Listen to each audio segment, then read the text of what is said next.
भगवान महावीर स्वामी की, परम पूज्य गुरुदेव आचार्य श्री पुष्पदंत सागर जी महाराज की, अहिंसा परमो धर्म की।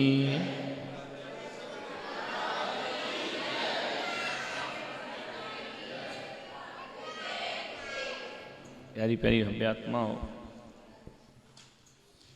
अभी एक कक्ष में बैठकर एक पुस्तक पढ़ रहा था। बड़ी अच्छी बात उसमें लिखी थी। किसी ने स्वामी विवेकानंद से पूछा कि जीवन जीने का ढंग कैसा होना चाहिए।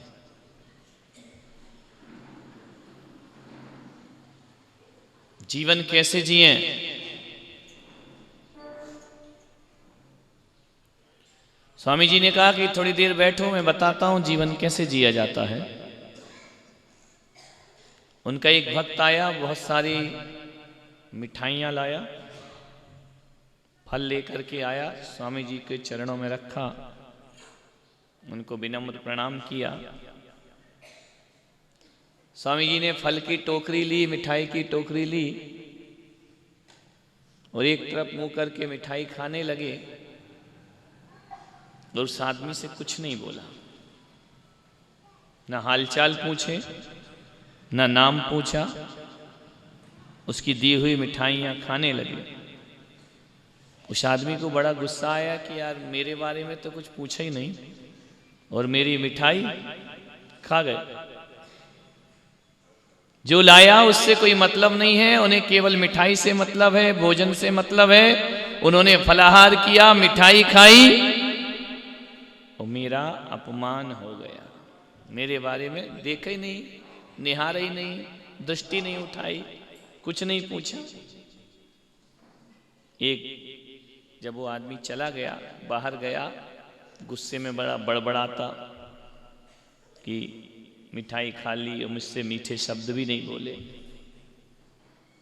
जब वो चला गया तो स्वामी जी ने किसी आदमी से पूछा कि बताओ वो आदमी जा रहा था तो क्या बोल रहा था। अरे बोले वो तो बड़े गुस्से में था कि मेरी मिठाइयां खा ली, मेरे फल खा लिए, लेकिन मुझसे बोले नहीं, मुझे देखा नहीं, मुझे आशीर्वाद नहीं दिया, मेरी तरफ निगाह भी नहीं उठाई। बहुत गुस्से में था वो तो, अब दोबारा कभी आपके दर्शन को आने वाला नहीं है। स्वामी जी ने कहा देखो ये ढंग तो अपना सही नहीं है, अब अपन दूसरा ढंग अपनाते हैं, है ना। ये वाली जिंदगी अच्छी नहीं है, जीने का तरीका ये अच्छा नहीं है कि आदमी आया, उसको देखा नहीं, बात नहीं की, चीत नहीं की, देखा नहीं, कुछ नहीं किया, उसका माल खाया और निकल गया। बोले ये जिंदगी का कोई ढंग सही नहीं है, दूसरा सोचो क्या करें। इतने में एक आदमी और चढ़ावा लेकर आया। स्वामी जी ने क्या किया कि जितना लाया था उसको तो बोला इसको फेंक दो वहां, और उससे इतनी मीठी मीठी बातें की। और क्या चल रहा है आजकल, कैसे हो, है ना, पत्नी कैसी है, धर्म ध्यान करते हो या नहीं, बच्चे क्या हैं, बड़ी अच्छी अच्छी बातें। ईश्वर का भी थोड़ा ध्यान करना चाहिए, घर गृहस्थी में फंसे हो, भगवान भी बहुत जरूरी है, भगवान का ध्यान कर लिया करो, बड़े सुखी रहोगे, बड़ा सुकून मिलता है धर्म करने से। बहुत मीठी मीठी बातें की। उस आदमी को भी गुस्सा आया कि यार बातें तो बड़ी मीठी मीठी कर रहे हैं और मेरी मिठाई उठा के एक तरफ फेंक दी। हटाओ इस मिठाई को, बोले इससे क्या लेना देना है, आओ अपन बात करते। पहला वाला क्यों भगा कि मिठाई का उपयोग किया, आदमी से बात नहीं की। दूसरे में उन्होंने कहा कि मिठाई हटाओ और आदमी से बात। बड़ी मीठी मीठी प्यारी प्यारी बातें की। जब वो आदमी बाहर जाने लगा तो स्वामी जी ने उस आदमी से पूछा कि वो जो आदमी गया है क्या बोल रहा है। बोले वो तो बड़ी गालियां बक रहा है। यार बातें तो बहुत मीठी मीठी करते हैं महाराज, लेकिन हमने जो दिया उस पर उनका ध्यान, उसको एक तरफ फेंक दिया। ये तो व्यवहारिकता नहीं, ये तो बैड मैनर्स है। यानी उसका मीठी बातें सुनने में मन नहीं लग रहा था, उसको वही दिख रहा था कि मेरी मिठाई की टोकरी उठा करके फेंक दी। बोले मां स्वामी जी ये आदमी तो पहले वाले आदमी से भी ज्यादा गुस्सा हो गया कि इनके पास केवल बातें मीठी हैं, बाकी सम्मान करना नहीं जानते हैं। स्वामी जी ने कहा यार ये तरीका भी गलत है जीने का।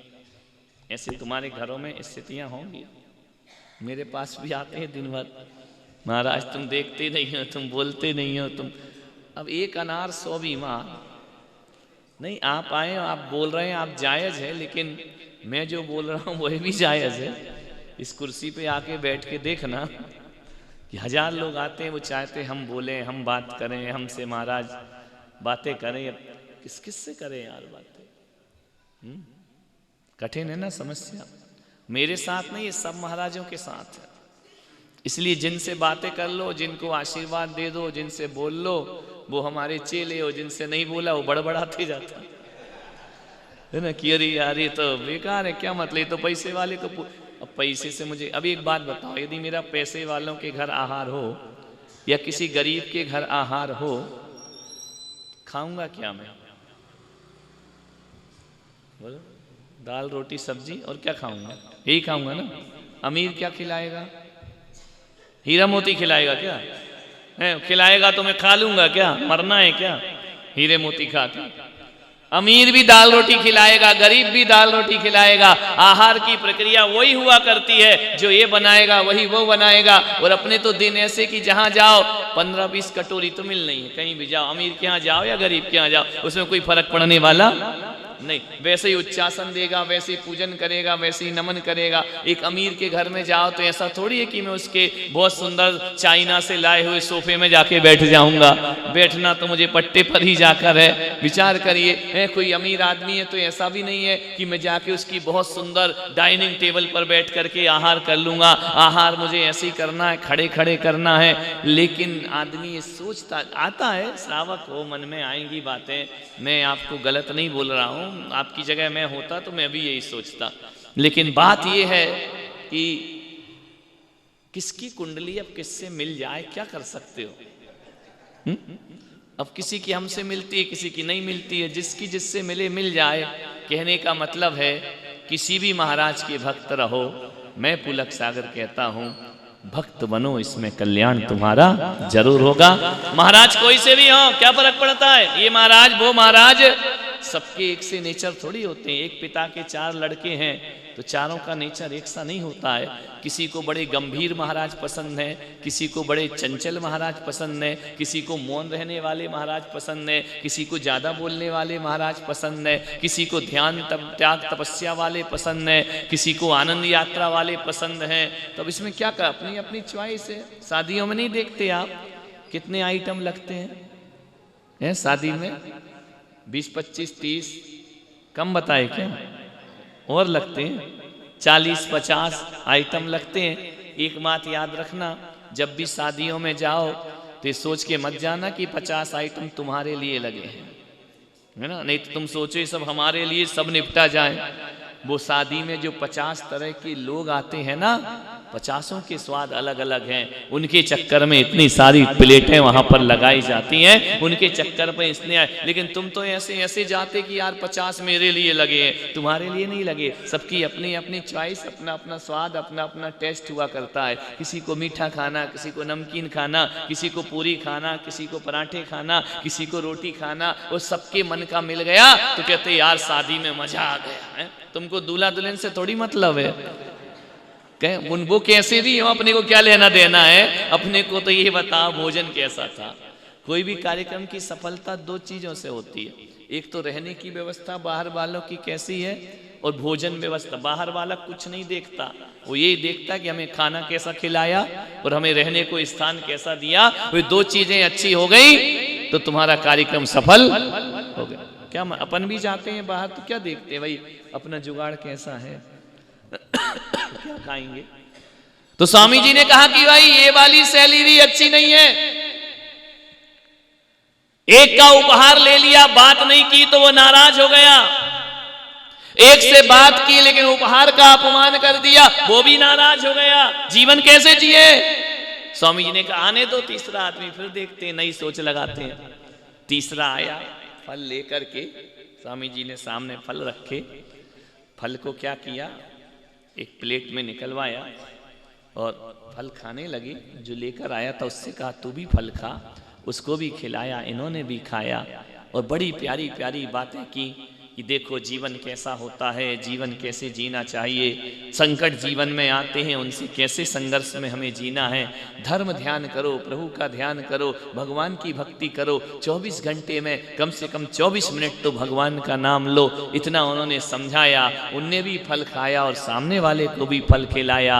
बोल बड़ा प्रणाम करके निकल के नमस्कार करके लौट करके गया है। स्वामी जी ने पूछा बताओ ये तीसरा वाला क्या बोल रहा था? बोले तीसरा वाला ये बोल रहा था इतने महान संत, इतने बड़े संत, इतने बड़े साधक मेरे साथ उन्होंने फल को खाया है और प्रेम से मीठी मीठी बातें की हैं, मेरे उपहार का भी सम्मान किया है और उन्होंने मेरा भी सम्मान किया है। बहुत खुश होकर के गया। इन संत के पास मैं दोबारा जरूर आऊंगा, इनसे मैंने जीवन की डोर बांध ली है, जो मेरा भी ध्यान रखते हैं और मुझे बातें भी अच्छी अच्छी बताते हैं। स्वामी जी ने कहा कि ध्यान रखो, जो तीसरा वाला तरीका है वो जिंदगी को सही ढंग से जीने का तरीका हुआ करता है और बाकी के जो तरीके होते हैं वो जिंदगी को सही ढंग से जीने के तरीके नहीं होते हैं। आप किसी के घर मेहमान बन करके गए, बैठने के लिए गए, उसने बिठा दिया, अच्छे सोफे में रख दिया, लेकिन एक गिलास पानी को यदि आपने नहीं पूछा तो सुंदर सोफा और सुंदर मकान आदमी को याद नहीं आएगा।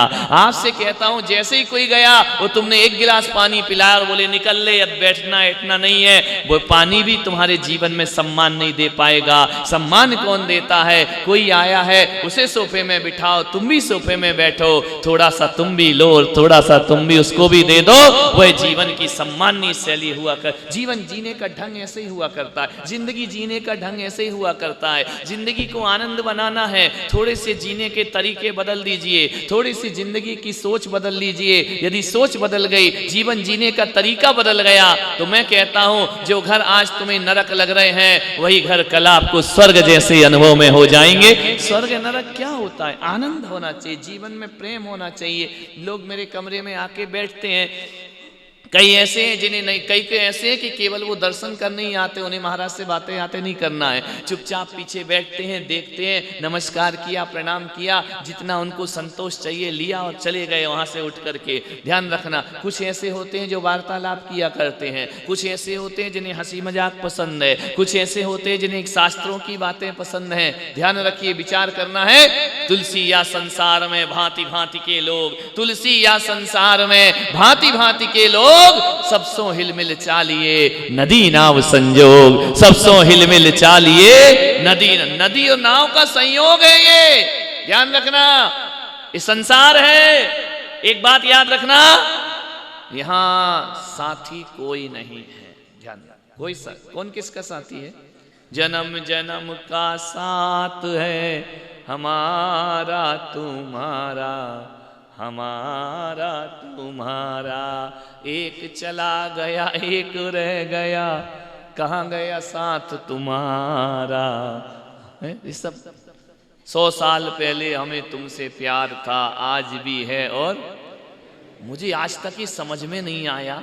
ये गीत बना 50 साल पहले और प्यार 100 साल पहले से चला आ रहा है। नहीं, गाना तो बाद में बना है, 100 साल पहले का तो ये गाना भी नहीं है। विचार करिए, साथी कोई नहीं है दुनिया में। कोई साथी है क्या? आपके बच्चे बाहर पढ़ने जाते हैं, आपके बच्चे कुवैत जाते हैं, आपके बच्चे बाहर कमाने जाते हैं। एक बच्चा जा रहा था बाहर के लिए, माँ थोड़ी उदास सी हो गई कि बच्चा बाहर पढ़ने जा रहा है, माँ को उदासी छा गई। बच्चे ने कहा माँ उदास क्यों होती है? बेटा तू जा रहा है तो तू कहे तो मैं नहीं जाऊं। नहीं नहीं जा।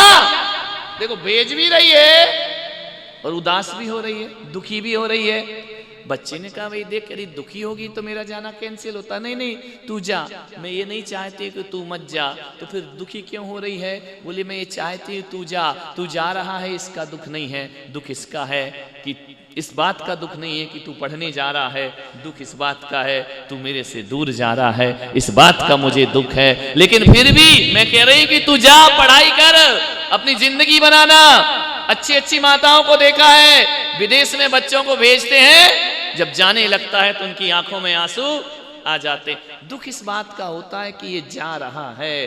दुखी हो गई माँ, उसने बच्चे के पिता से कहा इसको छोड़ आओ, इसकी ट्रेन का समय हो रहा है, गाड़ी का समय हो रहा है। जाकर के जैसे ही छोड़ने गया, लौट करके आया तो माँ की आंखों में आंसू थे। पति ने पूछा क्यों रोती है पगली? पढ़ने जा रहा, जीवन का उत्थान करने जा रहा है। बोले ये लेक्चर मत दो, ये सब मुझे मालूम वो किस लिए जा रहा है और पढ़ने जा रहा है ये मुझे भी मालूम है, फिर भी तू दुखी क्यों हो रही है? दुखी इस बात का मुझे दुख है कि बच्चा परदेश जा रहा है और अकेला जा रहा है। बोले पागल है क्या, अकेला कहां जा रहा है? इतनी भीड़ थी ट्रेन में, इतनी भीड़ कि ट्रेन की बोगी में पैर रखने की भी जगह नहीं। और तू पूरी ट्रेन में तेरा लड़का अकेला बैठा है क्या? बोले नहीं। बोले इतनी भीड़, इतनी भीड़, इतनी भीड़, बड़ी मुश्किल से उसको सीट मिली है। वो अकेला नहीं है, पूरी ट्रेन में 1000-2000 लोग आदमी बैठे हैं, कहाँ अकेला जा रहा है? माँ ने कहा तुम नहीं समझोगे, उस भीड़ में भी जा रहा है बच्चा तो अकेला जा रहा है। वहां परदेश में गया है तो मेरा बच्चा अकेला होगा। बोले परदेश में अकेला कैसे होगा? जिस शहर में गया है 10-20 लाख की जनसंख्या है, वहां वो अकेला नहीं है, बहुत से लोग हैं, स्कूल में भी हजारों बच्चे पढ़ते हैं। माँ ने कहा तुम नहीं समझोगे, ट्रेन कितनी भी भरी हो मेरा बच्चा तो अकेला है। बोले क्या मतलब? बोले ट्रेन में जितने भी लोग बैठे हैं वो संयोग है, लेकिन साथी कोई भी नहीं है। संयोग तो चल जाता है, ज्यों मेले में पंथी जन मिलने हैं फिरे धरते, त्यों तरुवर पे रैन बसेरा पंछी या करते, कोस कोई 2 कोस उड़े फिर थक थक हारे, वो जाए अकेला हंस संग में कोई न पर मारे। ध्यान रखना, उसने कहा भीड़ में भी वो अकेला है।